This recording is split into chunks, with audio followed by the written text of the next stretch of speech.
اور ایک ابھی باقی تھا۔ امریکہ کی فلائٹ پہ بیٹھتے وقت میرا دل عجیب سے احساسات سے بھرا ہوا تھا۔ ایک طرف طلاق کے نوٹس کی تلخ حقیقت تھی جو جیسے میرے وجود پہ داغ کی طرح سب تھی، دوسری طرف ایک خواب تھا جو پورا ہونے جا رہا تھا۔ خواب یہ کہ میں ایک عام سی گاؤں کی لڑکی سے نکل کے دنیا کی سب سے بڑی یونیورسٹی میں پڑھنے جا رہی تھی، اس ملک میں جہاں کہیں بلال بھی تھا، اور اسی احساس کو سوچتے میری آنکھیں بھیگ گئیں۔ میں بلال کی خاطر عمر کو بھول گئی تھی، اور جب سے میرا اور بلال کا نکاح ہوا میں نے عمر سے بات تک نہ کی تھی، نہ ہی اس کی طرف سے طلاق ملنے کے بعد مجھے عمر سے ملنے کی کوئی حسرت رہی تھی۔ مجھے یقین تھا کہ عمر اپنا گھر بسا چکا تھا، اس لیے میں نے اس سے رابطہ کرنے کی کوشش نہ کی۔ اس مشکل وقت میں ابا ہی تھے جنہوں نے ہر مشکل وقت میں میرا ہاتھ تھام رکھا۔ اگر وہ نہ ہوتے تو شاید میں بھی اماں کے دباؤ میں آ کے اپنی تعلیم، اپنے خواب سب قربان کر دیتی۔ ابا کی دعائیں اور اماں کے زیورات نے مجھے وہاں تک پہنچایا۔ اماں کو نہیں معلوم تھا کہ میں امریکہ جا رہی ہوں، بلکہ ابا نے ان کو کہا تھا کہ میں شہر کے ہی ہاسٹل میں رہنے جا رہی ہوں۔ اس لیے اماں نے نہ تو مجھ سے کوئی سوال کیا اور نہ ہی امریکہ جانے سے پہلے مجھے گلے لگایا۔ امریکہ پہنچ کے میرے لیے یقین کرنا مشکل تھا کہ وہ سب سچ تھا۔ پہلا سال میرے لیے سب سے مشکل تھا۔ گھر سے دور تنہائی نے کئی بار میرے دل کو توڑا۔ ہاسٹل کے کمرے میں راتوں کو میں اکثر روتی۔ اماں اور ابا کی یاد میں مجھے یاد ہے کہ ایک دن کلاس کے بعد لائبریری میں بیٹھے بیٹھے اچانک اماں کی آواز کانوں میں گونجنے لگی کہ بیٹا، لڑکیوں کے خواب صرف خواب ہی رہ جاتے ہیں، حقیقت نہیں بنتے۔ میری آنکھوں میں آنسو آ جاتے، مگر ساتھ ہی ابا کا وہ جملہ بھی یاد تھا جو انہوں نے مجھے رخصت کرتے وقت کہا تھا، یاد رکھنا بیٹا، لوگ کیا کہیں گے یہ مت سوچنا، یہ سوچنا کہ تم کیا کر سکتی ہو۔ گھر سے میلوں دور ابا کے وہ الفاظ میرا سہارا بنے، اور مجھے اس بات پہ بھی فخر تھا کہ اتنا کچھ ہو جانے کے بعد بھی ابا کو مجھ پہ بھروسہ تھا جو انہوں نے مجھے میلوں دور تنہا ہی بھیج دیا۔ میں نے دن رات محنت کی، کلاسز کے بعد لائبریری میرا دوسرا گھر بن گیا۔ کئی بار تو کھانے پینے کا بھی ہوش نہ رہتا۔ پہلے ہی سال کے آخر میں مجھے بلال کا تیسرا نوٹس بھی پہنچ چکا تھا۔ میں تو پہلے سے ہی جانتی تھی کہ وہ سب ہونا تھا، مگر پھر بھی وہ خبر سن کے جیسے میرا دل کانپ سا گیا۔ مگر عجیب بات یہ تھی کہ اندر کہیں سکون بھی تھا، جیسے میں ایک بوجھ سے آزاد ہو گئی تھی۔ امریکہ میں پڑھائی کے ساتھ ساتھ میں نے پارٹ ٹائم جاب بھی شروع کی اور ایک چھوٹے سے کیفے میں کام کرنے لگی تاکہ بلال کے ظلم کو بھول سکتی۔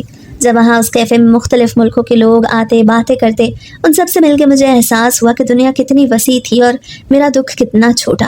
اور پھر 3 سال کی محنت کے بعد آخر وہ دن آ گیا جب میں نے چارٹرڈ اکاؤنٹنٹ کی ڈگری ہاتھ میں لی۔ ڈگری مکمل ہونے کے ساتھ ہی مجھے امریکہ کی ایک بڑی کمپنی میں ڈائریکٹ مینیجر کی نوکری مل گئی۔ جب میں نے ابا کو بتایا تو وہ بہت خوش ہوئے اور مجھے ڈھیروں دعائیں دی۔ تب تک اماں بھی جان چکی تھی کہ میں کہاں تھی اور کیوں تھی۔ اماں نے جب مجھے میری کامیابی کی مبارکباد دی تو ان کی آواز بھی بھیگی ہوئی تھی۔ تب میرا دل چاہا کہ میں اڑ کے ماں کے پاس پہنچ جاتی اور ان کی آغوش میں سر رکھ کے سارے آنسو بہا دیتی، مگر میں سوچ چکی تھی کہ پاکستان تبھی جاؤں گی جب اپنا بزنس شروع کرنے کے لائق ہو جاؤں گی۔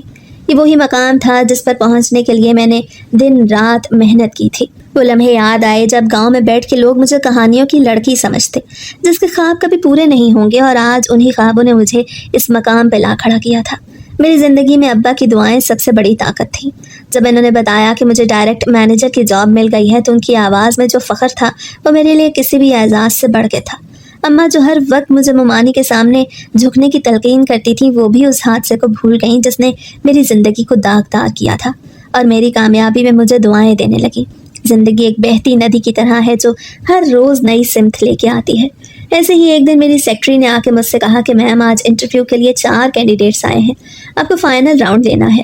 جب میٹنگ روم کا دروازہ کھلا اور 4 نوجوان اندر داخل ہوئے تو میری نظر جیسے ایک چہرے پہ جم گئی۔ دل کی دھڑکن ایک لمحے کو رک سی گئی۔